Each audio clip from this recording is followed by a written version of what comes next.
නමෝ තස්ස භගවතු අරහතෝ සම්මා සම්බුද්දස්ස. නමෝ තස්ස භගවතු අරහතෝ සම්මා සම්බුද්දස්ස. නමෝ තස්ස භගවතු අරහතෝ සම්මා සම්බුද්දස්ස.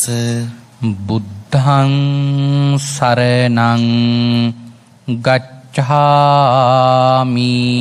බුද්ධං සරණං ගච්ඡාමි. ධම්මං සරණං ගච්ඡාමි. ධම්මං සරණං ගච්ඡාමි. සංඝං සරණං ගච්ඡාමි.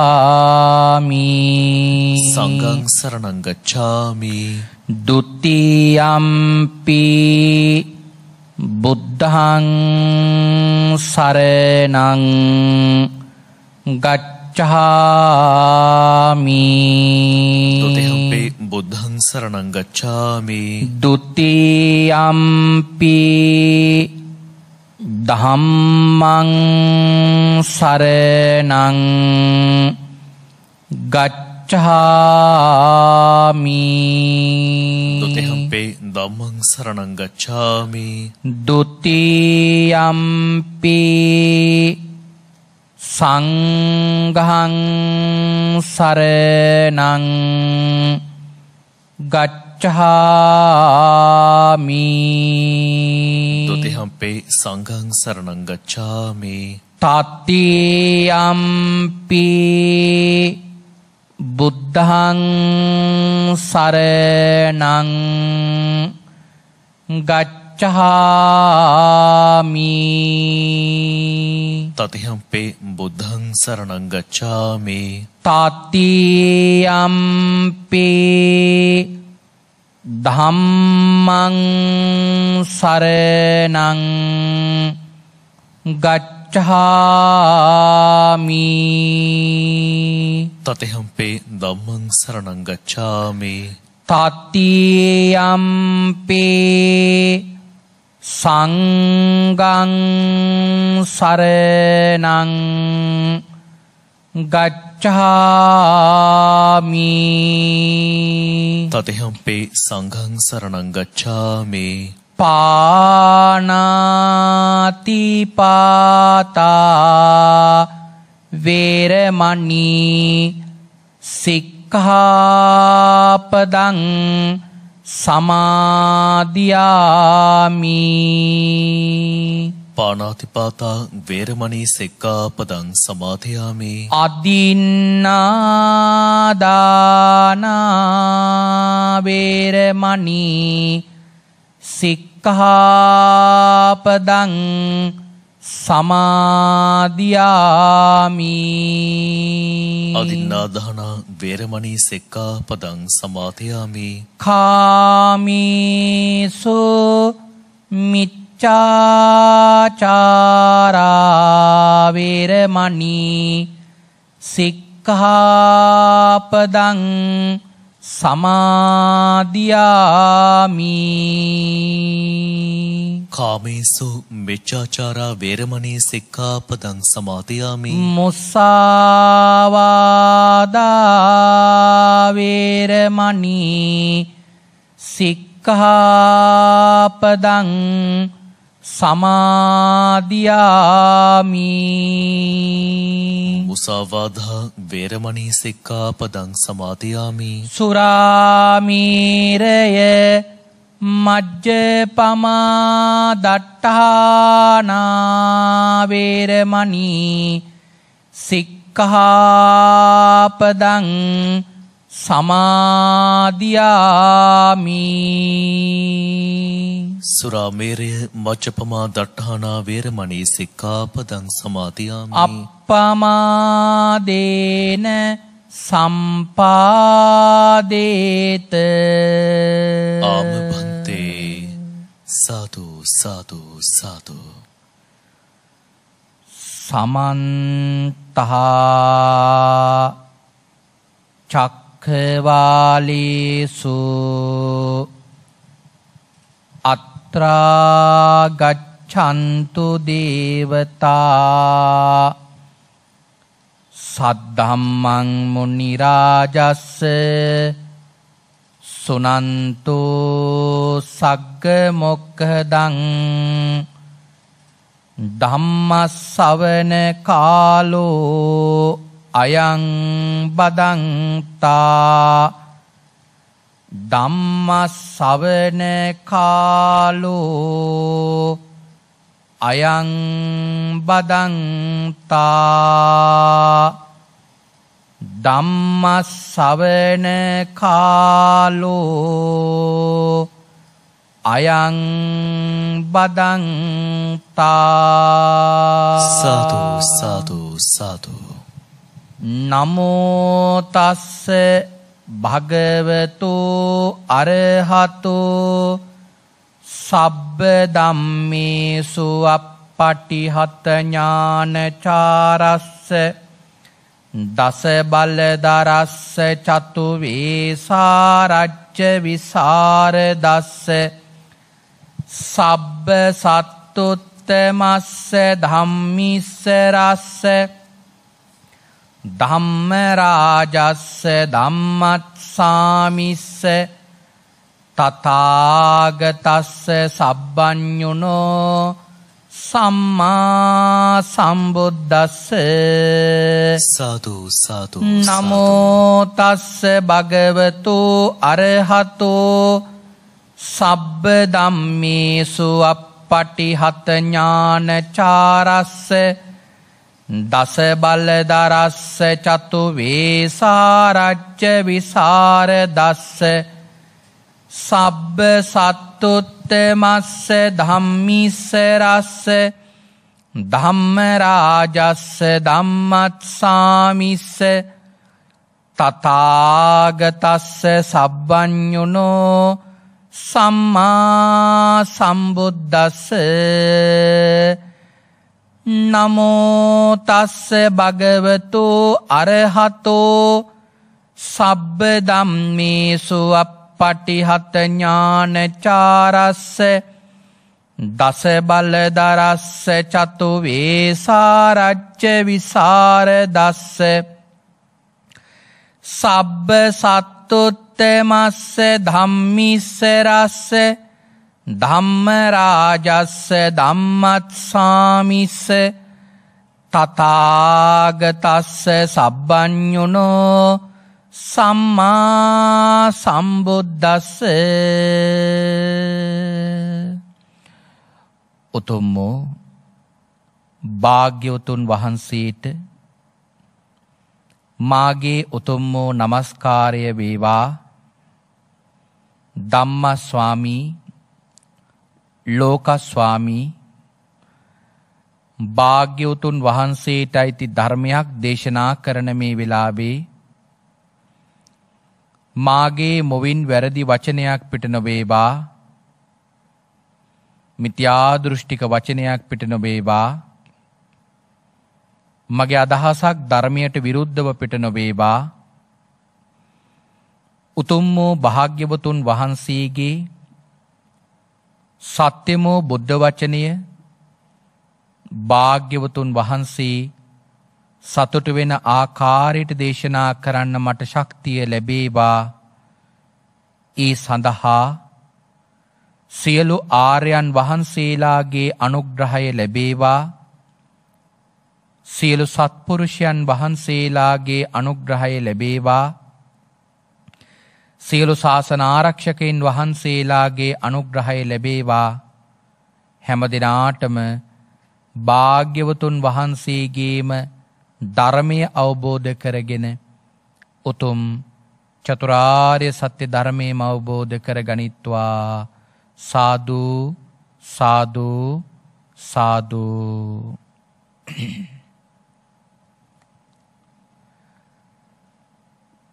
සද්ධර්ම ශ්‍රාවක කාරුණික ගුණගරුක පින්වත්නි, අද දවසේදී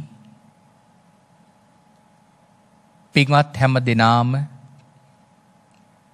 මේ වෙලාවේ බලාපොරොත්තු වන්නේ භාග්‍යවත් අරහත් සම්මා සම්බුදුරජාණන් වහන්සේ විසින් ඔබෙත් මගෙත් නිවන පිණිස මහා කරුණාවෙන් දේශනා කොට වදාළ සුවාසෝ දහසක් ධර්මස්කන්ධයන් අතරින් ඊ타ත්ම වටින ධර්මකාරණාවක් ශ්‍රවණය කරන්නටයි. අද ධර්මදේශනාව සඳහා මා මාතෘකාව හැටියට තෝරා ගන්නට අදහස් කරගත්තා අංගුත්තර නිකායේ 6 වෙනි පොතේ එහෙම නැත්නම් ඒකාදශක නිපාතයේ සුභූති කියන සූත්‍රය. පින්වත්නි මේ සුභූති මහරහතන් වහන්සේ කියලා කියන්නේ අපේ ශාසනයේ අති විශේෂාරයන් වහන්සේ නම. උන්වහන්සේට තියෙනවා පින්වතුනි අග්‍ර ස්ථාන දෙකක්. අපේ සාරිපුත්ත මහරහතන් වහන්සේ ප්‍රඥාවන්තෙන් අගතැන්පත් වුණා වගේ මොගලන් හාමුදුරුවෝ එර්දිමතුන් අතරින් අගතැන්පත් වුණා වගේ මේ සුභූති මහරහතන් වහන්සේට තියෙනවා අග්‍රස්ථාන දෙකක්. නිකලෙස් වාසීන් අතරින් අගතැන්පත් දක්ඛිනීය පුද්ගලයන් අතරින් අගතැන්පත්. ඒක තමයි අග්‍රස්ථාන දෙක. අපේ සමාජයේ ගොඩාක් දෙනෙක් මේ සුභූති මහරහතන් වහන්සේගේ කාර්යභාරයයි සීවලී මහරහතන් වහන්සේගේ කාර්යභාරයයි දෙක පටලවගෙන ඉන්නේ. ඒ වැරදි මතය සමාජය අතර මෙතරම් ජනප්‍රිය වුණේ කුමන කරුණක් නිසාද කියන වග ඒ හැටි අවබෝධයක් නැහැ. ගොඩක් ගෙවල් වල පින්වත්නි මේ සීවලී මහරහතන් වහන්සේගේ පිළිම තියාගෙන උන්වහන්සේට පුද සත්කාර කරනවා. පින්වත්නි ශ්‍රාවකයන් වහන්සේ නමක් වෙනුවෙන් ආර්ය වූ ශ්‍රාවකයන් වහන්සේ නමක් වෙනුවෙන් විශේෂ ශ්‍රාවකයන් වහන්සේ නමක් වෙනුවෙන් පුද සත්කාර කරා කියන එකට කිසිම බාධාවක් නැහැ මේ ශාසනයේ. අපි මිහිඳු මහරහතන් වහන්සේටත් විශේෂ සත්කාර කරනවනේ. නමුත් මේ සීවලී මහරහතන් වහන්සේ වෙනුවෙන් පුද පූජා කරන ඇතැම් අයගේ ළඟ වැරදි මතයක් තියෙනවා. මොකද මේ මතය සීවලී මහරහතන් වහන්සේ ගෙදර වැඩ ඉන්නවා නම් ඒ නිවසට භවභෝග සම්පත් වලින් අඩුපාඩුවක් නැහැ කියලා. මේක වැරදි මතයක්. ඒකට හේතුව තමයි සීවලී මහරහතන් වහන්සේට ලැබිච්ච අග්‍ර තනතුර මොකද්ද? ලාභී පුද්ගලයන් අතරින් අගතැන්පත්. යම් කිසි ප්‍රත්‍යක් ලැබෙනවා නම් ඒ ප්‍රත්‍යලාභීන් අතරින් අග්‍රස්ථානය ලැබෙන්නේ සීවලී මහරහතන් වහන්සේට. ගොඩක් දෙනෙක් මේ සීවලී මහරහතන් වහන්සේගේ මේ උතුම් ගුණය භාග්‍යවතුන් වහන්සේගේ ගුණයටත් ඉක්මවා හිතනවා. සමහර දෙනෙක් කියනවා මම අහලා තියෙනවා බුදුරජාණන් වහන්සේ පවා පිණ්ඩපාතේ වඩිනකොට තමන් වහන්සේත් එක්ක සීවලී මහරහතන් වහන්සේ ඉන්නවද කියලා බලනවා කියලා. බුදුහාමුදුරුවෝ කියනවලු සීවලී හාමුදුරුවෝ ඉන්නවා නම් අපිට අද ප්‍රත්‍යයෙන් අඩුපාඩුවක් වෙන්නේ නැහැ කියලා. භාග්‍යතුන් වහන්සේගේ සීමාව නොදැනගැත්තම හරියට බුදුන් සරණ නොගියම ඔය වගේ අදහස් සමහර කරුණු තුලින් ඉස්මතු වෙන්න පුළුවන්. පින්වතුනි අපේ ධර්මයේ මන් දන්න විදිහට එකම එක තැනකයි තියෙන්නේ සීවලී හාමුදුරුවෝ බුදුරජාණන් වහන්සේ පිණ්ඩපාතේ වඩිනකොට ඉන්නවද කියලා බලපු අවස්ථාවක්. සැරිපුත් හාමුදුරුවන්ගේ සහෝදර හාමුදුරු නමක් හිටියා කදිරවණිය රේවත හාමුදුරුව කියලා. උන්වහන්සේ අරහත් ඵලෙ ලැබුවම අපේ භාග්‍යතුන් වහන්සේ 500 භික්ෂුන් වහන්සේලා එක්ක කදිරවණිය රේවත මහරහතන් වහන්සේ වැඩ ඉන තැනට යන්න පිටත් වුණා. ඒ වෙලාවේ ආනන්ද හාමුදුරන්ගෙන් අහනවා භාග්‍යතුන් වහන්සේ, ආනන්ද අපිට කොයි පාරද මේ රේවත හාමුදුරු ඉන්න තැනට යන්න තියෙන ළඟම පාර? ස්වාමීනි පාරවල් දෙකක් තියෙනවා. එක පාරක් ටිකක් දිගයි, හැබැයි ඒකේ මිනිස්සු ඉන්නවා. අපට මේ පාරෙන් ගියොත් පිණ්ඩපාතෙන් අඩුපාඩුවක් වෙන්නේ නැහැ.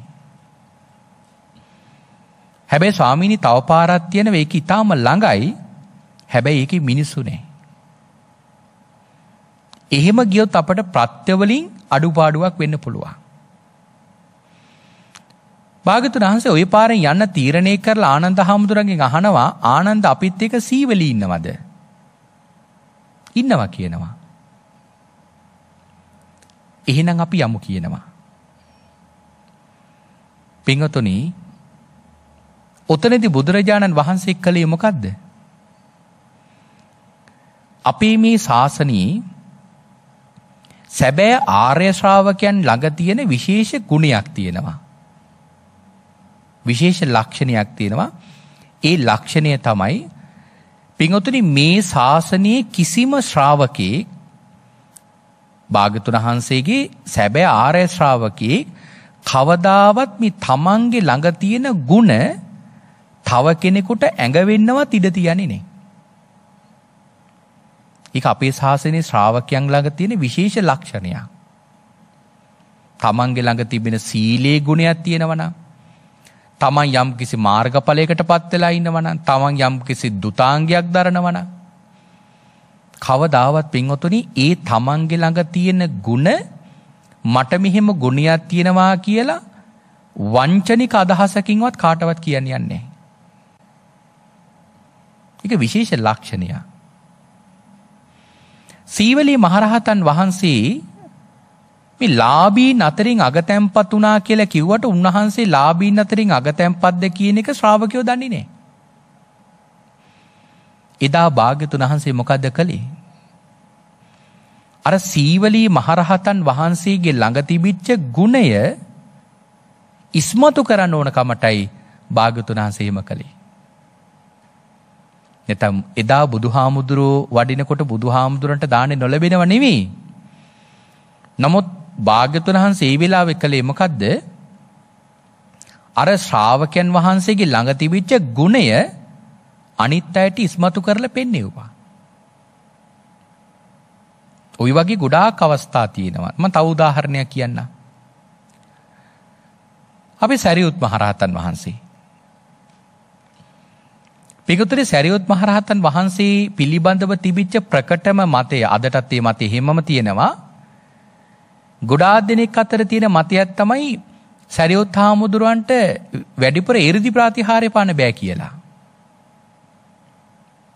ඒකට දක්ෂ මුගලන් හාමුදුරුවෝ කියලා. ඒක ඇත්ත. මුගලන් හාමුදුරුවෝ ප්‍රතිහාරය අතින් ඉතාම උසස්. එකලත් තිබුණ මේ සරියුත් හාමුදුරුවන්ට ප්‍රතිහාරය පාන්න බෑ කියලා වගේ අදහසක්. මොකද මට ඒ කාරණාවට උදාහරණ ඕන තරම් කියන්න පුළුවන්. එහෙම කියන්න ගියොත් අද අපේ මාතෘකාවට කාල වේලාව මදි වෙන නිසා මම කෙටියෙන් මේ කාරණාව කියන්නම්. අවස්ථා ගණනාවක් තියෙනවා සරියුත් හාමුදුරුවෝ ප්‍රතිහාරය පාන්න පුළුවන්කම තියදී ප්‍රතිහාරය නොපාපෝ. මේ වෙලාවේදී භාග්‍යවතුන් වහන්සේ සරියුත් හාමුදුරුවෝ පිරිනිවන් පාන්න අවසර ගන්න ඉල්ලන ආපු දවසේ භාග්‍යවතුන් වහන්සේ ආරාධනාවක් කරනවා, සාරිපුත්ත මේ ශ්‍රාවකයන්ට ධර්ම දේශනාවක් පවත්වලා පිරිනිවන් පාන්න කියලා. ඒතර සරියුත් හාමුදුරුවෝ දන්නවා භාග්‍යවතුන් වහන්සේ මේ ආරාධනා කරේ මට නිකං ධර්ම දේශනාවක් කරන්න නෙවෙයි. මොකද මම ධර්ම දේශනාවල් පවත්වලා තියෙනවා. නමුත් භාග්‍යවතුන් වහන්සේ මේ වෙලාවේ අරමුණු කළේ ප්‍රාතිහාර්ය සහිත ධර්ම දේශනාව. පින්වතුනි, චුන්ද සූත්‍ර අට කතාවේ සඳහන් කරලා තියෙනවා සාරිපුත්ත මහරහතන් වහන්සේ එදා පිරිනිවන් පාන්න මොහොතකට කලින් පාපු ප්‍රාතිහාර්ය කොච්චර විචිත්‍රවත්ද කියලා. උන්වහන්සේ ආකාශ තලයට තල් කඳන් 7ක ප්‍රමාණයේ අහස ඉඳගෙන විටක හඳ වගේ බණ කියනවා. විටක තමන්ගේ ශරීරයේ සූර්ය වගේ හදාගත්තා. තවත් විටක මහමේරු පර්වතය වගේ හදාගත්තා. තවත් වෙලාවක ශක්‍ර දෙවියෝ වගේ ශරීරයේ හදාගත්තා. ওই වගේ ප්‍රාතිහාර්ය පාමින් ධර්ම දේශනාව කරා. භාග්‍යවතුන් වහන්සේ දේශනාව නිමා වුණාම සාරිපුත්ත හාමුදුරන්ගෙන් අහනවා, සාරිපුත්ත මොකක්ද ওই දේශනාවට කියන නම? ස්වාමීනි, සීහ විකීලිතෝ නාම. ස්වාමීනි, මේ ධර්ම දේශනාවට කියන්නේ සිංහ සෙල්ලම කියලා. ඊතරම් ප්‍රාතිහාර්ය ශක්තියක් උන්වහන්සේට තිබුණා. නමුත් උන්වහන්සේලාගේ තියෙන අතිශයින්ම නිහතමානීකම නිසා තමන්ගේ ගුණ ඉස්මතු කරන්නේ. ඒ නිසා ගොඩාක් ශ්‍රාවකයන් වහන්සේලාගේ ගුණ ඉස්මතු කෙරෙවි භාග්‍යවතුන් වහන්සේ. දැන් මෙතනත් කරේ ඒකමයි. නමුත් බුදුරජාණන් වහන්සේගේ දාන පාරමිතාව කොහොමද? ලක්කන සූත්‍ර අට කතාවේ දක්වලා තියෙන්නේ අනන්ත සක්වලවල් වල ඉන්න අනන්ත සත්වයෝ අනන්තේසු පන චක්කවාලේසු සබ්බේ සත්තා ඒකේක කම්මං සතක්කත්තුන් කරෙයොන්. අනන්ත සක්වලවල් වල ඉන්න අනන්ත සත්වයෝ එක සත්වයෙක් යම් පුණ්‍ය කර්මයක් සියවර බැගින් කරනවා නම් අනන්ත සක්වලවල් වලමින් අනන්ත සත්වය කරපු පුණ්‍ය කර්ම ටික එක ගොඩකට එකතු කරලා ගත්තොත් එවැනි ගොඩවල් වගේ 100 වරක් අපේ භාග්‍යවතුන් වහන්සේ හැම ක්‍රමයකින්ම දන් දීලා තියෙනවා. උන්වහන්සේගේ දාන පාරමිතාවට සමාන කරන්න කෙනෙක් මේ ලෝකේ නෑ. ඉන්නවනම් තවත් මහබෝසතාණන් වහන්සේ නමක් විතරයි. ඊතරම් දන් දීපු කෙනෙක් කොහොමද සීවලි හාමුදුරු සමාන කරන්නේ? සීවලි හාමුදුරු උසස් කරන්න නෙවෙයි, සීවලි හාමුදුරන්ගේ දාන පාරමිතාව භාග්‍යවතුන් වහන්සේගේ දාන පාරමිතාව ළඟින්වත් තියන්න බෑ. නමුත් මෙතන තියෙන්නේ සීවලි හාමුදුරු ඉන්න තැනක පින්වත්තුනි ලැබෙනවා. කොහොමද ලැබෙන්නේ? සීවලි හාමුදුරුවෝ මේ වෙලාවේ දැන් මෙතන ඉන්නවනම් විතරයි. ඕකට කියනවා කර්මයේ නිස්සන්ද ඵලය කියලා. මොකද මේ නිස්සන්ද ඵලය කියන්නේ? කර්මයේ ආකාර 31කට බෙදෙනවා. ඒ 31 ආකාරයේ එක ආකාරයක් තමයි මේ නිස්සන්ද ඵලය කියලා කියන්නේ. මම එකට එක උදාහරණයක් කියන්නම්. අපි හිතමු දුප්පත් අම්මා තාත්තා දෙන්නෙක් ඉන්නවා පවුලක. අතිශයම දුප්පත්. ওই පවුලට ළමයෙක් ලැබෙනවා. ළමයා අතිශයම පින්වන්තයි. මේ ළමයාගේ පිනට ළමයා තීරණ කාලයේදී ළමයාට ලොතරැයියක් ඇදෙනවා. ළමයාට ලොතරැයියක් ඇදෙනවා. අපි හිතමු කෝටි 10ක් 15ක් කියලා. දැන් ওই කෝටි 10ක් ලැබිච්ච මුදල සැප විඳින්නේ ওই ළමයා විතරද? නෑ. අර අම්මටයි තාත්තටයි දෙන්නට ඔකේ සැප ලැබෙනවා. හැබැයි අම්මටයි තාත්තටයි දෙන්නට මේ ජීවිතේ එහෙම සැප සම්පත් ලබන්න පිනක් තිබුණේ. එහෙම පිනක් තිබුණේ. හැබැයි අර ළමයාගේ පිනට මේ අම්මටයි තාත්තටයි දෙන්නට යට වෙලා තිබිච්ච පුණ්‍ය කර්මයක් උඩට මතු කරලා ගත්තා. අන්න ඒකට තමයි කියන්නේ නිස්සන්ද ඵලය කියලා. ඒ කියන්නේ අපි ළඟ පින්වත්නි සංසාරේ හැම පැත්තකින්ම කුසල් අකුසල් එකතු කරගෙන තියෙන්නේ. හැම වර්ගයකින්ම කුසල් අකුසල් එකතු කරගෙන තියෙන්නේ. දැන් අපි හිතමු ඔන්න පිරිසක් ඉන්නවා. එක්කෙනෙක් ඉන්නවා මේ වෙලාවේ බෝම්බ ප්‍රහාරයකට ලක් වෙලා මැරෙන්න ඉන්න. හැබැයි අනිත් කිසිම කෙනෙකුට එහෙම අනතුරක් වෙන්නේ දෙයක් මේ ජීවිතේ නෑ. නමුත් පින්වත්නි අර බෝම්බ ප්‍රහාරයට ලක් වෙලා ඉන්න කෙනා මේ වෙලාවේ මැරෙන්නම තියෙනවා. එයා වෙනුවෙන් ඔන්න බෝම්බයක් වැටෙනවා එතනට.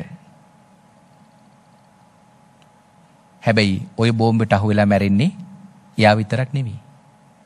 අර වටේ ඉන්න පිරිසත් මැරෙනවා. වටේ ඉන්න පිරිසත් තුවාල ලබනවා. හැබැයි වටේ ඉන්න පිරිසටවත් වටේ ඉන්න අයටවත් තුවාල වෙන්නවත් මැරෙන්නවත් සමහර වෙලාවට මේ ජීවිතේ කර්මයක් නැතිව ඇති. හැබැයි අර පුද්ගලයන් නිසා මේ අයගේ කර්ම උඩට ආවා. ඒ කියන්නේ බෝම්බ ප්‍රහාරයකට ලක් වෙලා ගෙවන්න තියෙන කර්ම පින්වතුනි අපි ළඟත් තියෙනවා. හැබැයි අපි ළඟ තිබුණට දැන් නෑ. ඇයි? මේ වෙලාවේ ඒකට විපාක දෙන්න තරම් ඉඩක් නැහැ. හැබැයි අර වගේ නිස්සන්ද ඵලයකින් සමහර වෙලාවට විපාක එන්න පුළුවන්.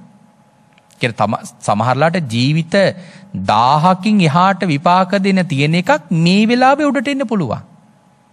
තවත් කවුරු හරි නිසා. අර ළමයාගේ උදාහරණය මං කිව්වේ ඒකයි ඔකට. ඒ ළමයා නිසා ඒ අම්මටයි තාත්තටයි දෙන්නට තව ජීවිත 10කින් විතර විපාක දෙන්න තිබිච්ච පුණ්‍ය කර්මය මේ වෙලාවේ උඩට මතු කරලා ගත්තා. ඒ කියන්නේ සමහර ගෙවල් වලට ওই ළමයි ලැබුණම ඒ ගෙවල් දියුණු වෙන්නේ භවභෝග සම්පත් වලින් ධනෙයි දියුණු වෙනවා. ඒ කියන්නේ අපි නිතරම මතක් කරන්නේ දරුවන් ලබන් ඉන්න අම්මා තාත්තලා ඉන්නවනම් මව් කුසට ළමයෙක් පිළිසිඳ ගන්න කලින් හොඳට සිල් රකින්න. හොඳට සිල් රැක ප්‍රාර්ථනා කරන්න මට පුණ්‍යවන්ත දරුවෙක් ලැබේවා. පුණ්‍යවන්ත දරු සම්පත්තියක් ලැබේවා. නිත්‍ය පංචශීලයේ රකින්න. මාසෙකට දවස් 4-5ක් අඩුම තරමේ 8 සිල් රකින්න. ඒක හරියට කළොත් පින්වතුනි දෙව්ලොවල් ඉන්න මහා පුණ්‍යවන්ත මහේශාක දෙවිවරු ඉන්නවා චුත වෙන. උන්වහන්සේලා අර පුණ්‍යවන්ත මව් කුසවල් වලට ඉපදෙනවා. ඔවුන්ගේ තිබෙන පුණ්‍ය ශක්තියෙන් ඒ ගෙවල් වලටත් සෞභාග්‍ය උදා වෙනවා. ඒක නිස්සන්ද ඵලෙ නිසා ලැබෙන දේවල්. දැන් මේ සීවලිය හාමුදුරුවෝ ඉන්නවනම් ඔන්න ඔය ටික ලැබෙනවා. සීවලිය හාමුදුරුවන්ට තමයි ඇත්තටම ලැබෙන්නේ. හැබැයි සීවලිය හාමුදුරුවන්ට ලැබෙන ටික අපි ළඟ හිටියොත් අපටත් ලැබෙනවා. හැබැයි gedara පිළිරුවක් තියාගත්ත කියලා ওই ක්‍රමයට ලැබෙන්නේ. එහෙම ලැබෙනවා නම් දන් දීලා එහෙම ශ්‍රාවකයන් වහන්සේ නමකට උපස්ථාන කරලා ලබනවා නම් ඒ ලබන්නේ නාරයන් වහන්සේ තමයි මේ සුභූති හාමුදුරුවෝ. මොකද සුභූති හාමුදුරන්ට තියෙන අග්‍රස්ථානය දක්ඛිනීය පුද්ගලයන් අතරින් අගතැන්පත්. දක්ඛිනීය පුද්ගලයන් අතරින් අගතැන්පත් කියන්නේ යම් කිසි කෙනෙක් මේ ශාසනයේ සුභූති මහරහතන් වහන්සේට දානයක් දෙනවා නම් අන්‍ය ශ්‍රාවකයන්ට දෙනවට වඩා අග්‍ර විපාක සුභූති මහරහතන් වහන්සේට දුන්නම ලැබෙනවා. ඒ මොකද උන්වහන්සේ යම් තැනක දානයකට වැඩම කරා නම් ඒ දානේ වළඳන්න කලින් උන්වහන්සේ දන් දෙන දායකයාට මෛත්‍රී කරනවා. ඒ මෛත්‍රී සිතක් වඩපු වෙලාවේ දානේ බාර ගන්න නිසා අර දායකයාට අතිශයින්ම මහත්ඵල මහානිසංස ලැබෙනවා. ඒක විශේෂ ඵලයක්. ඒ නිසා සුභූති මහරහතන් වහන්සේ තමයි විශේෂ. හැබැයි ඔය කාටත් වඩා විශේෂයි ලෞතර භාග්‍යතුන් වහන්සේට දන් පූජා කරන එක. ඒක තමයි අග්‍ර විපාක ලැබීම අතරින් අග්‍රම විපාක ලැබෙන්නේ භාග්‍යතුන් වහන්සේට පොදු සත්කාර කරාම. දැන් ඔය සුභූති මහරහතන් වහන්සේ පින්වත්නි දවසක් සද්ද කියලා එක්තරා භික්ෂුන් වහන්සේ නමක් එක්ක බුදුහාමුදුරුවෝ මුණ ගැහෙන්න යනවා. ඒ වෙලාවේ භාග්‍යතුන් වහන්සේ වන්දනා කරලා එකත් පසක හිඳගත්තම බුදුරජාණන් වහන්සේ අහනවා සුභූති මේ භික්ෂුවගේ නම මොකද්ද? ඒ වෙලාවේ කියනවා ස්වාමිනී සද්ද. නම සද්ද. භාග්‍යවතුන් වහන්සේ අහනවා මේ සද්ද භික්ෂුවගේ ළඟ සද්ධාපදානයන් තියෙනවද කියලා. ඒ සද්ද භික්ෂුවගේ ළඟ සද්ධාපදානයන් තියෙනවද කියලා අහනවා භාග්‍යවතුන් වහන්සේ. දැන් අපින් වගේ නම් ඇහුවනම් සමහරලාට අපි ඒ හාමුදුරන්ගේ ළඟ තියෙන ಗುಣ තියෙනවා නම් ඒවා කියන්න පුළුවන්. නමුත් සුභූති හාමුදුර එහෙම කළේ නෑ. වෙන ශ්‍රාවකයන්ගේ ළඟ තියෙන තවත් විශේෂ ගුණයක් තමයි තමන් දැනගත්තත් දන්නේ නෑ වගේ තමන් ඉන්නවා තමන්ට වඩා වැඩිහිටි කෙනෙක් ඉන්න නිසා. භාග්‍යවතුන් වහන්සේ වැඩ ඉන්න නිසා තමන් නිහඬ වෙලා ඉන්නවා. ඒ වෙලාවේ සද්ද භික්ෂුවගේ ළඟ තිබෙන ගුණ සුභූති හාමුදුරුවෝ කියන්න ගියේ නෑ. සුභූති හාමුදුරුවෝ කියනවා ස්වාමීනි භාග්‍යවතුන් වහන්සේ මෙයයි කාලය. භාග්‍යවතුන් වහන්සේ මෙයයි කාලය යම් සද්ධාවන්ත පුද්ගලයෙකුගේ ළඟ තිබිය යුතු සද්ධාපදානයන් තියෙනවා නම් ස්වාමීනි මේ තමයි කාලයක ප්‍රකාශ කරන්න. ඒ කියන්නේ බුදුරජාණන් වහන්සේට අවසර දෙනවා ස්වාමීනි අපට සද්ධාපදානයෙන් දේශනා කරන්න කියලා. බලන්න මේ රහතන් වහන්සේලා ළඟ තිබෙන ගුණය. උන්වහන්සේලා දන්න බව ප්‍රකාශ කරන්න ගියේ නැහැ. එහි නිසා පින්වත්නි බුදුහාමුදුරුවන්ට සද්ධාපදානයෙන් කියන්න පුළුවන් වුණා. දැන් ඔය සමහර අය ඔය එක සූත්‍රයක් තියෙනවා මහා යඤ්ඤ සූත්‍රය කියලා. බුදුහාමුදුරන්ගේ ළඟට දවසක් බ්‍රාහ්මණෙක් ඇවිල්ලා අහනවා ස්වාමීනි මම අහලා තියෙනවා මේ යාග කරන එක මහත්ඵල ලැබෙන මහානිසංස ලැබෙන පින්කමක් කියලා. එච්චරයි අහන්නේ. දැන් බුදුහාමුදුරට එහෙම කියනවා. ඒ කියන්නේ මේ යඤ්ඤ මේ උග්ගත ශරීර කියන බ්‍රාහ්මණයා ඒ උග්ගත ශරීර කියන බ්‍රාහ්මණයා ඒක අහලා තියෙනවා කියලා බුදුහාමුදුරන්ට කියනවා. බුදුහාමුදුරුවෝ කියනවා මයාපිකෝ බ්‍රාහ්මණ සුතං මමත් අහලා තියෙන බ්‍රාහ්මණය මේ යාග කරන එක මහත්ඵල මහානිසංස ලැබෙන පිනක් කියලා. ඒ කියන්නේ බුදුහාමුදුරුවෝ අහලා තියෙනවා. ඒක ඇත්ත නෙවෙයි. දැන් අර බමුණ ඇවිල්ලා ප්‍රශ්නයක් නෙවෙයි ඇහුවේ. ධානන්ද හාමුදුරුවෝ කහගෙන ඉඳලා කියනවා බ්‍රාහ්මණය භාග්‍යවතුන් වහන්සේගෙන් ඔහොම ප්‍රශ්න අහන්න එපා. භාග්‍යවතුන් වහන්සේගෙන් ප්‍රශ්නයක් අහනවා නම් අහන්න පිළිතුරක් ලැබෙන විදියට. කොහොමද? ස්වාමීනි මම යාග කරන්න කැමති. මම යාගයක් කරන්න කැමති. ස්වාමීනි යම් කිසි කෙනෙක් යාගයක් කරනකොට ඒ යාගයෙන් මට මෙලොවට සහ පරලොවට හිතසුව පිණිස හේතු වෙන විදියට මේ යාගය කරන්නේ කොහොමද කියලා දෙන්න කිව්වා. මම මේ කරන යාගේ මෙලොවටත් පරලොවටත් හිතසුව පිණිසද කියලා බුදුහාමුදුරන්ගෙන් අහන්න කියනවා.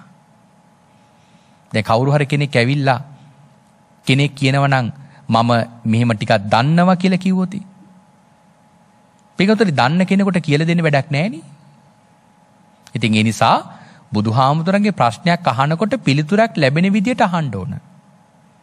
දැන් සුභූති හාමුදුරුවෝ එහෙම කියපු නිසා භාග්‍යවතුන් වහන්සේ ඔන්න කියනවා සද්ධාවන්ත භික්ෂුවක්ගේ ළඟ තිබිය යුතු සද්ධාපදානයක්. ඔන්න කෙනෙක්ගේ ළඟ ශ්‍රද්ධාව තියෙනවා නම් මෙන්න මේ ලක්ෂණ ටික තියෙන්නට ඕන. අපි කාල වේලාව එක්ක පුළුවන් තරම් සාකච්ඡා කරමු. මොකද කරුණු 11ක් තියෙනවා මේකේ සාකච්ඡා කරන්න. පළවෙනි එක තමයි සීලවා හෝති. ඔන්න සද්ධාව තියෙන කෙනෙක්ගේ ළඟ තියෙන පළවෙනිම ගුණාංගය තමයි සිල්වන්ත වෙන්නට ඕන. කොච්චර සිල්වන්ත වෙන්නට ඕනද? ප්‍රාතිමෝක්ඛ සංවර සංවුතෝ ආචාර ගෝචර සම්පන්නෝ. මොනවද මේ ප්‍රාතිමෝක්ෂ සංවරය කියලා කියන්නේ? නිවන පිණිස සමාදන් වෙන සීලයට කියනවා ප්‍රාතිමෝක්ෂ සංවරය කියලා. ඒයින් සිල්වත් වෙන්නට ඕන. ඊළට ආචාර ගෝචර සම්පන්නයි කියලා කියන්නේ අද අපි ඔය බටහිරින් ඉගෙන ගන්න ආචාර ධර්ම. අද ගොඩාක් වෙලාවට ආචාර ධර්ම ඉගෙන ගන්න අපි කොහින්ද?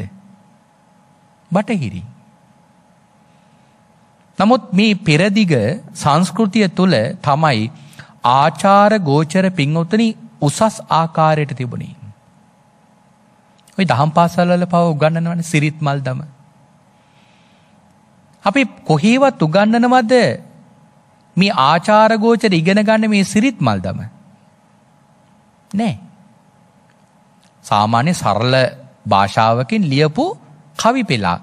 ඒක හරි අපූර්වට පින්වත්නි මේ ආචාර ගෝචර කියලා දීලා තියෙනවා.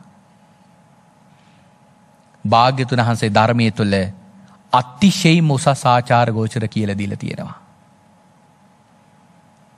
ඒ ආචාර ගෝචර තරම් උසස් ආචාර ගෝචර කිසිම සංස්කෘතියක පින්වතුනි නෑ. නමුත් අපි අද ඒවා බැහැර කරලා අපි වෙන දෙයක් ඉගෙන ගන්න හදනවා. වැඩිහිටියෙක් කතා කර කර ඉන්න තැනක මැදට ඇවිල්ලා කතා කරන්න එපා. දෙමව්පියන්ට පිටුපාල වඳින්න එපා. දෙමව්පියන්ට ඔයා කියලාවත් අඩුමතරමේ කතා කරන්න එපා. මේවා උසස් ආචාර ගෝචර. ආහාර ගන්නකොට ශබ්ද කර කර ආහාර ගන්න එපා. පාන වර්ග පානය කරනකොට ශබ්ද ඇහෙනසේ පාන වර්ග පානය කරන්න එපා. නිවන් දකින ශ්‍රාවකයා තුළ මෙන්න මේ උසස් ආචාර ගෝචර පින්වතුනි තියෙන්නට ඕන. නිර්වාණයට අනිවාර්යම අත්‍යවශ්‍ය අංගයක් තමයි ආචාර ගෝචර සම්පන්න වීම. එනම් පළවෙනි කාරණාව සිල්වන්ත වෙන්න ඕන. නිවන පිණිස සමාදන් වෙන සීලෙනෝ සීලවන්ත වෙන්නට ඕන. උසස් ආචාර ගෝචර රකින්න කෙනෙක් බවට පත් වෙන්නත් ඕන. දැන් බලන්න සමහරලාට සමහර අය පින්වතුනි ගොඩක් බණ අහලා තියෙනවා. සමහර වෙලාවට ගොඩ දවසක් භාවනා කරලා තියෙනවා. හැබැයි කාගේවත් හිත රිදෙන විදියට හිත රිදෙන්නේ නැති විදියට කතා කරන්න දන්නේ නැහැ. තව කෙනෙකුගේ වරදක් දැක්කම ඒ වරද කරපු කෙනාට අවවාද අනුශාසනා කරන්න යන්නේ නැහැ. ඒ වරද මෙහෙම කරා කියලා තව තව අයට ගිහිලා කියන විතරයි දන්නේ. එතකොට මොකද්ද පින්වත්නි ඒ කෙනා ඉගෙනගෙන තියෙන ධර්මය? මොකද්ද ඒ කෙනා ඉගෙනගෙන තියෙන භාග්‍යතුන් වහන්සේගේ දහම? ඒ හේතුව තමයි අර පිටින් පැන පැන ගිහිල්ලා පින්වත්නි ධර්ම ඉගෙන ගන්න ගියාම වෙන විපාක. මුල ඉඳලා පිළිවෙලකට කරගෙන යනවා නම් ඒක එහෙම වෙන්නේ. තමන්ගේ ළඟ තියෙන කෙලෙස් අඩු වෙන්නට ඕන. තමන්ගේ ළඟ හොඳ ආචාරශීලී තියෙනවනේ. ඒ කියන්නේ වඳින ඉරියව්වෙන් පවා පින්වතුනි යාගේ උසස් ආචාර ගෝචර තියෙන්නට ඕන. දැන් වඳින්න ගියාම බලන්න සමහර වෙලාවට සමහර අයට වඳින්න ගියාම බොහෝම ගෞරවයෙන් වඳිනවා. සමහර අයට වඳින්න ගියාම එහෙම ගෞරවයක් නැහැ. මොකද අර වැඳුම් ලබන පුද්ගලයාගේ මට්ටමත් එක්ක තමයි අපේ ගෞරවය පින්වතුනි තීරණය වෙන්නේ. වැඩිහිටි භාවයත් එක්ක නෙමෙයි. ඒකට අපි ළඟ මේ ආචාර ගෝචර දියුණු වෙලා නැහැ. අර වඳින්න ඕන නිසා සමහර අයට වඳිනවා. හැබැයි වැඳිය යුතු ආකාරයට වඳින්නේ නැහැ. එහෙම වඳිනවා නම් වඳින්නේ සමහර වෙලාවට Tamanට වඩා බලයෙන් උසස් අයට පමණයි. මේවා අපි හදා ගන්න ඕන අඩුපාඩුකම්. ඊළඟට පින්වතුනි ඒ විදියට සිල්වන්ත වෙනවා. ඊළඟට දෙවෙනි ලක්ෂණය තමයි බහුශ්‍රුත වෙන්නට ඕන. මොකද මේ බහුශ්‍රුත කියන්නේ? හොඳට ධර්මය අහලා තියෙන කෙනෙක් බවට පත් වෙන්නට ඕන.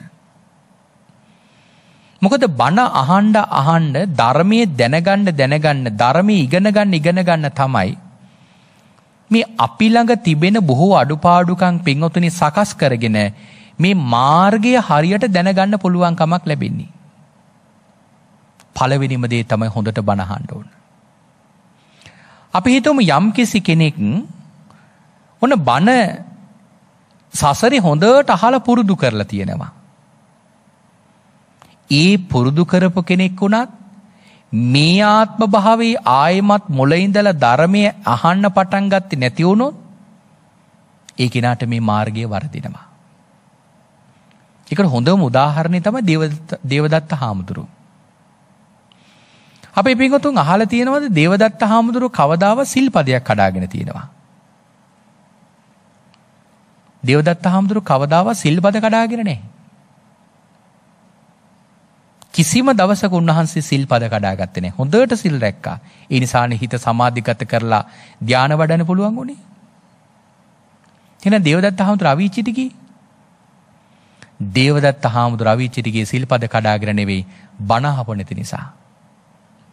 මොකද අද අපි දන්නවා බුදුරජාණන් වහන්සේ නමක් පිළිබඳව වැරදි සිතක් උපදවනවා කියන එකත් කොයිතරම් බරපතල අකුසලයක්ද කියලා.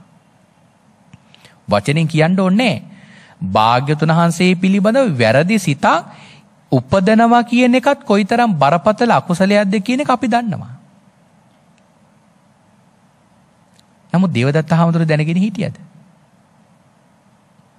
දේවදත්ත හාමුදුරුවෝ දැනගෙන හිටියේ නෑ. දේවදත්ත හාමුදුරුවන්ගේ අරමුණ මොකද්ද තිබුණේ?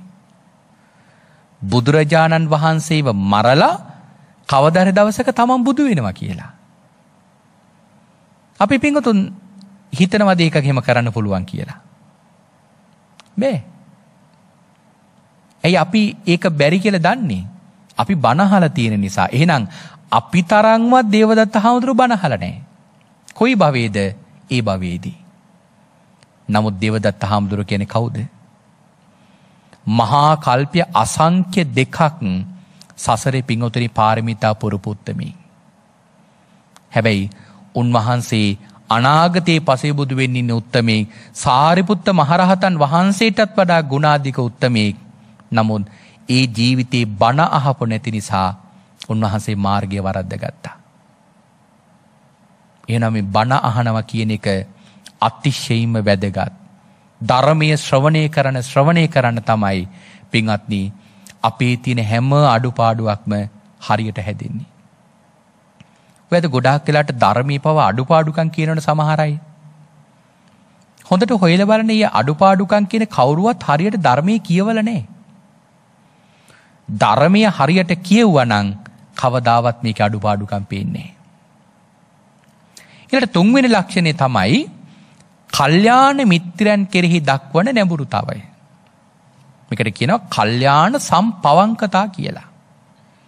අපි මේ පිළිබඳව පහුගිය දවසක දේශනාවක් සිද්ධ කරා. මේ කල්යාණ සම්පවංකතා කියන්නේ කොච්චර වටිනවද කියලා. ඒ කියන්නේ දැන් කල්යාණ මිත්‍රයෙක් Tamanට උදව් කරන්න එනකොට ඒ කල්යාණ මිත්‍රයා කෙරෙහි නැමුණු හිතක් අපි ළඟ තියෙන්නට ඕන. එහෙම නැති වුණොත් ඒ කල්යාණ මිත්‍රයාගෙන් අනුග්‍රහයක් අපට ලැබෙන්නේ නැහැ. දැන් බාහිය දාරුචීරිය හාමුදුරන් කතාව අපි පිංගුතුන් අහලා තියෙනවනේ. උන්වහන්සේ රහත් වෙලා කියලා හිතාගෙන හිටියා. එතකොට කල්යාණ මිත්‍ර බ්‍රහ්මෙක් ඇවිල්ලා නුඹ රහත් වෙලා නැහැ. රහත් වෙන්න මග දන්නේ බුදුහාමුදුරුවෝ කියලා කිව්වම ඔන්න ගියා භාග්‍යවතුන් වහන්සේ හොයාගෙන ගිහිල්ලා බණපද 4ක් කාලේ රහත් වුණා. හැබැයි බුදුහාමුදුරන්ගේ කාලේ කෝකාලික හාමුදුරුවෝ හිටියා. කෝකාලික හාමුදුරුවෝ මොකද කළේ? අග්ග ශ්‍රාවකයන් වහන්සේලා දෙනම පිළිබඳ වැරදි කතාවක් බුදුහාමුදුරන්ට කිව්වා. බුදුහාමුදුරේ ඒක පිළිගත්තේ නැතුණාම බුදුහාමුදුරන්ට දොස් කිව්වා ඔබ වහන්සේත් අග්ග ශ්‍රාවකයන් වහන්සේලා දෙනමගේ පැත්තනේ ගන්න කියලා. ඊළඟට කෝකාලික හාමුදුරුවෝ පින්වත්නි ගියා පන්සලට ගියාම ශරීරයේ පුරාවටම කුෂ්ඨ හටගත්තා. ඒ වෙලාවේ උන්වහන්සේ පැවිදි කරපු ආචාර්යයන් වහන්සේ ඉන්නේ සුද්ධාවාස බ්‍රහ්ම ලෝකේ. ඒ බ්‍රහ්මයා ආවා අනුග්‍රහ කරන්න. අනාගාමි බ්‍රහ්මයා.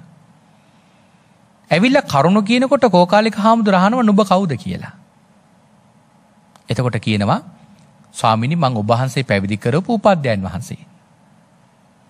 එතකොට කියනවා බුදුහාමුදුරුවෝ කිව්වා නේද නුඹ අනාගාමි වුණා කියලා. දැන් සාමාන්‍යයෙන් අනාගාමී කියන වචනේ සාමාන්‍ය තේරුම තමයි ඉන්නේ නැහැ කියන එක. දැන් උන අපි කියනවා මං ආයේ ඔයගොල්ලෝගේ රටට එන්නේ නැහැ. ඒකටත් අනාගාමී කියලා කියන්න පුළුවන්. සාමාන්‍ය අර්ථය ඒක තමයි. හැබැයි මේ අනාගාමී කියන වචනේ භාග්‍යවතුන් වහන්සේගේ ධර්මයේ තුල විස්තර කරන්නේ කවදාවත් ඒ කෙනා මැරිලා සුද්ධාවාස ලෝකේ මැරිලා මේ කාම ලෝක වලට එන්නේ නැහැ කියන එකයි. දැන් ඊ අර්ථයෙන් තමයි අනාගාමී කියලා කියන්නේ. නමුත් අර සාමාන්‍ය අර්ථය ගත්තොත් ගියපු කෙනෙක් ආයි එන්නේ නැහැ කියන එකටත් අනාගාමී න ආගාමී කියලා කියන්න පුළුවන්. දැන් කෝකාලික හාමුදුරුවන්ට අවවාදයක් කරන්න මේ තුදු කියන බ්‍රහ්මියා ආවා. කෝකාලික හාමුදුරුවන්ට අවවාදය කරනකොට අවවාදය පිළිගත්තේ නෑ. කෝකාලික හාමුදුරුවෝ බ්‍රහ්මයට බණින්න ගත්තා. බුදුහාමුදුරුවෝ කිව්ව නේද නුඹා එන්නේ නෑ කියලා. මොකටද අහනෝ එහෙනම් ආවේ? එහෙම දොස් කිව්වා. එන්නේ නෑ කියපු කෙනා ආවේ මොකටද ඇහුවා? ලොකු වරදක්ව නුඹ කරලා තියෙන්නේ. බලන්න කල්යාණ සම්පවංකතා ගුණේ නැති වුණා කෝකාලික හාමුදුරුවෝ. අදටත් පින්වතුනි අවීචියේ දුක් විඳිනම කොච්චර කාලයකටද? පදුම කියන ගණනට. පදුම කියන ගණනට අවීචියේ දුක් විඳිනවා. නමුත් කල්යාණ සම්පවංකතා ගුණය සද්ධාවන්ත කෙනෙකුගේ ළඟ තිබිය යුතු ගුණයක්. ඊළඟ හතරවෙනි එක තමයි සුවච කියන ගුණය. සුවච කියලා කියන්නේ කීකරු බව. ඔය කර්ණී සූත්‍රෙත් තියෙන්නේ සුවචෝ කියලා. ඒ කියන්නේ තමන්ගේ යම්කිසි වරදක් පෙන්නුවම ඒ වරද පිළි අරගෙන වරද සකසා ගන්න කෙනා තමයි සුවච ගුණෙන් යුක්ත වෙන්නේ. බලන්න සාරිපුත්ත හාමුදුරු කොයිතරම් ගුණාධිකද. නමුත් දවසක් අර 7 හැවිරිදි සාමණේරයන් වහන්සේ නමක් කියලා වරද පෙන්නුවම වරද හදාගෙන ඇවිල්ලා අහනවා අත් දෙක එකට එකතු කරගෙන ආචාර්යනි දැන් හරිද කියලා. ඔය තැන තිබෙන ගුණය තේරෙන්නේ සාරිපුත්ත මහරහතන් වහන්සේගේ බලය දන්න කෙනාට විතරයි. ඊළඟට පින්වතුනි බුදුහාමුදුරන් කාලේ හිටව යසෝජ කියලා එක භික්ෂුවක්. මේ යසෝජ භික්ෂුව දීවර කර්මාන්තය කරපු කෙනෙක්. 500 දෙනෙක් එක මහාන වුණේ. මහාන වෙලා පළවෙනි දවසේ බුදුහාමුදුර බලන්න ගියාම සාමාන්‍යයෙන් දීවර කර්මාන්තය කරන අය ළඟ තිබෙන විශේෂතාවයක් තියෙනවා. අධික ශබ්දෙන් කතා කරනවා අය. කද රළ හඬ පරයා කතා කරලා පුරුද්ද නිසා. දැන් මේ පිරිස ගිහලා අධික ශබ්දෙන් කතා කරනකොට බුදුහාමුදුර අහනවා ආනන්ද කවුදර මාළුකාරයෝ ටිකක් කතා කරන්න කියලා. තමන්ගේ වෘත්තීන් චෝදනා කරනකොට කේන්ති යනවනේ. නමුත් යසෝජ භික්ෂුව ප්‍රධාන 500ක් දෙන ඇවිල්ලා බුදුහාමුදුරෝ වහාම පන්සලෙන් යන්න කියලා කිව්වම අර 500 දෙනාම බුදුහාමුදුරන්ට වැඳලා ඉන්න තැන් අතුගාලා වාඩි වෙලා හිටපු කොට්ට පිළිවෙලකට තියලා පසුපසින් තමයි එළියට ගියේ. එළියේ ගහක් ළඟට ගිහිල්ලා ගහ ළඟ ඉඳගෙන යසෝජ භික්ෂුව කියනවා බුදුහාමුදුරෝ අපට බැන්නේ අපේ වරදකට. අපි වරද හදාගමු. අපි මෙතනම ඉඳලා රහත් වෙමු කියලා 500 දිනාම එතනම වීරිය වැඩුවා. 500 දිනාම රහත් වුණා. බලන්න තමන් ගැන පැහැදිලා තමන්ගේ ශාසනයට මේ පැවිදි වෙලා පළවෙනියටම බලන්න ආපු දවස. එහෙම ආපු පිරිසට බැනලා එලෙව්වම ඒ පිරිස ගිහිලා හොඳට තමන්ගේ වරද හදාගෙන ඒ විලාවේ ආවේ.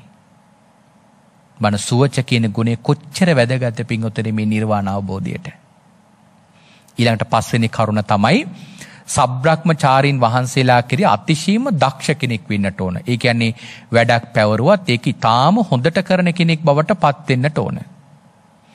හයවෙනි ලක්ෂණය තමයි ධර්මයට කැමති කෙනෙක් බවට පත් වෙන්නට ඕන. ඒ කියන්නේ කිසිම ධර්ම කරුණක් නිසා ප්‍රතික්ෂේප නොකරන කෙනෙක් බවට පත් වෙන්නට ඕන. දැන් අද බලන සමහර දෙනෙක් අට කතාව ප්‍රතික්ෂේප කරනවා. සමහර අය අභිධර්මයේ ප්‍රතික්ෂේප කරනවා. සමහර අය සූත්‍ර ප්‍රතික්ෂේප කරනවා. නමුත් සද්ධාවන්ත කෙනා හිම නෙවෙයි. හැම ධර්ම කරුණකටම එක හා සමාන ගෞරවයක් තියෙනවා. ඊට හත්වෙනි ලක්ෂණය තමයි කුසල ධර්මයන් සම්පාදනය කර ගැනීමේ අති විශේෂ දක්ෂතාවයක් තියෙන්නට ඕන. අනික්කිට දූරෝ කුසලේසු ධම්මේසු කියන ගුණය තියෙන්නට ඕන. 8 වෙනි ලක්ෂණය තමයි සතර ධාන ලැබලා තියෙන්න ඕන. 9 වෙනි ලක්ෂණය තමයි පුබ්බේ නිවාසානුස්සති ඥානෙ තියෙන්නට ඕන.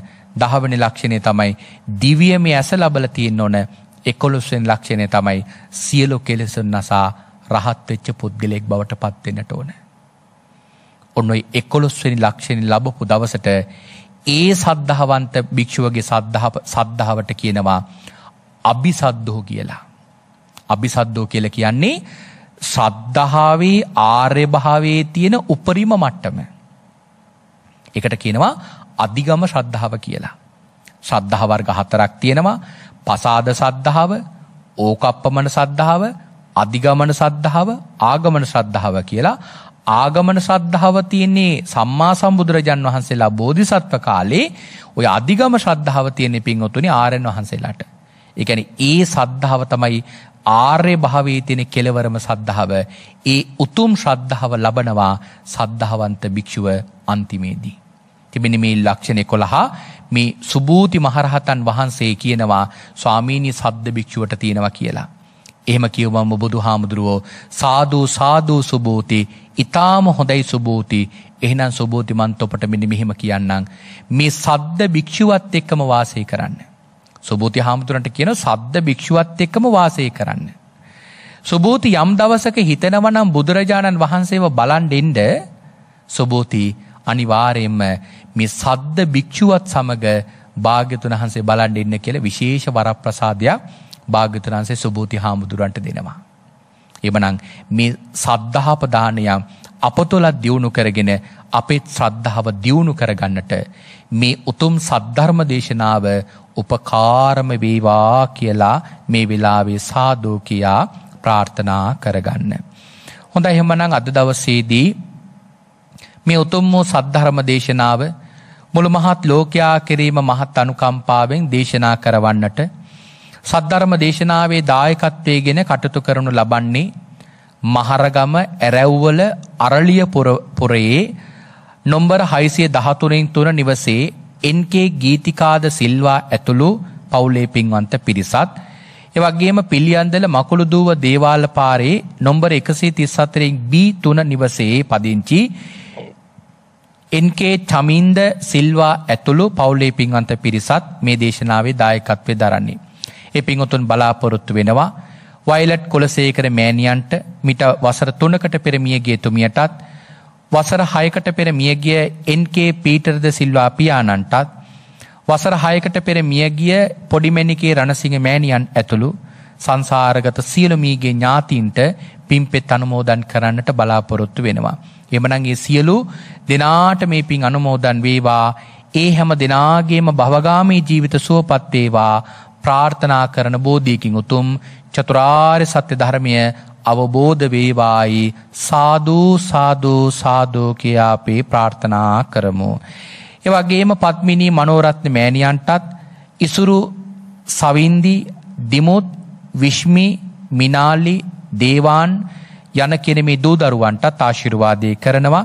ඒ වගේම මේ ආදරණීය දරුවන්ගේ සියලු අධ්‍යාපන කටයුතු සර ප්‍රකාරයෙන්ම සාර්ථකමත් වේවා. දරුවන් සිදු කරගෙන යනු ලබන සියලු කටයුතු සාර්ථක වේවා. අනාගත ලෝකේ ජය ගන්නට තුනුරුවන්ගේ ආශිර්වාදය නිරන්තරයෙන්ම සැලසේවා කියලා අපි මේ වෙලාවේ සෙත්පතා ආශිර්වාදේ කරනවා. ඒ වගේම ගීතිකාද සිල්වා පවුලේ පින්වත් හැමදෙනාටමත්, චමින්ද සිල්වා පවුලේ පින්වත් හැමදෙනාටමත්, ඥාතිති මිත්‍රාදීන් හැමදෙනාටමත් සෙත් ප්‍රාර්ථනා කරනවා. ලංකාවාසී ලෝකවාසී හැමදෙනාටමත් ආශිර්වාදේ කරනවා. දේශිකානන් වහන්සේ වන අපටත් සෙත් ප්‍රාර්ථනා කරනවා. කොරෝනා උදුරින් අසරණ තත්ත්වයට ගිලම් බවට පත් වෙලා ඉන්න සියලු දෙනාට නිදුක් නිරෝගී සුවපත් භාවයේ සැලසේවා. මේ උදුර ලොවෙන් තුරන් වී ලෝකවාසී හැම දිනාටම නිරෝගී සුවයේ සැලසේවා කියලා ආශිර්වාදේ කරන්නටත් බලාපොරොත්තු වෙනවා. රට වෙනුවෙන් ජීවිත පරිත්‍යාග කරපු විරෝධාර රණවිරුවන් හැම දිනාටමත් පින් අනුමෝදන් කරනවා. ඒ වගේම ශ්‍රී සම්බෝධි මහා විහාරයේ විහාරාධිපති වැඩවිසූ බෞද්ධ අමාත්‍ය ජාලයේ නිර්මාතෘ බෝධිසත්ව ගුණෝපේත අති ගෞරවනීය සම්බුද්ධ ශාසන විශ්වකීර්ති ශ්‍රී සද්ධර්ම විභූෂණ පරම පූජනීය දරණාගම කුසල ධම්ම නායක මාහිමිපාණන් වහන්සේටත් මේ පින් අනුමෝදන් වේවා. අපවත් වී වදාළ සීල මහා සංඝරුවනටත් මේ පින් අනුමෝදන් වේවා කියලා පුණ්‍යානුමෝදනා කරනවා. මෙවන් උතුම් ධර්මයන් වලින් අපව දහමින් පෝෂණය කරන මාගේ ගුරු දේවයාණන්ටත් මේ පින් අනුමෝදන් වේවා. ඒ වගේම මා මේ ලෝකෙට බිහි කරපු මියගේ මෑණියන්ටත්, මියගේ පියාණන්ටත්, පැවිදි කරපු ගුරු දේවෝත්තමයන් වහන්සේටත් පින් අනුමෝදන් වේවා. ධර්ම මාර්ගයේ මට උපකාර කරපු අනුශාසනා කරපු කල්යාණ මිත්‍ර සත්පුරුෂ හැම දෙනාටමත් පින් අනුමෝදන් වේවා. අවසානයේ ඔබ අප හැම දෙනාටමත් කෙටිම කාලයකින් පහසුම ආකාරයෙන් සුඛ සහගත ප්‍රතිපදාවෙන් සියලු දුකින් මිදෙම්වා. මේ සියලු කෙලෙස් බරින් නිදහස් වෙම්වා. අජර වූ අමර වූ නිවන ලැබ සැනසෙන්නට මේ කුසල් උතුම් පාරමිතාවක්ම වේවායි. සාදු සාදු සාදු කියා අපි ප්‍රාර්ථනා කරගමු. ආකාසට්ටහා ච බුම්මට්ටා දේවානාගා මහිද්దికා පුඤ්ඤන්තං අනුමෝදිත්වා චිරන් රක්칸තු සම්මා සම්බුද්ධ ශාසනං. චිරන් රක්칸තු සම්මා සම්බුද්ධ දේශනං. චිරන් රක්칸තු සම්මා සම්බුද්ධ ශාවකං.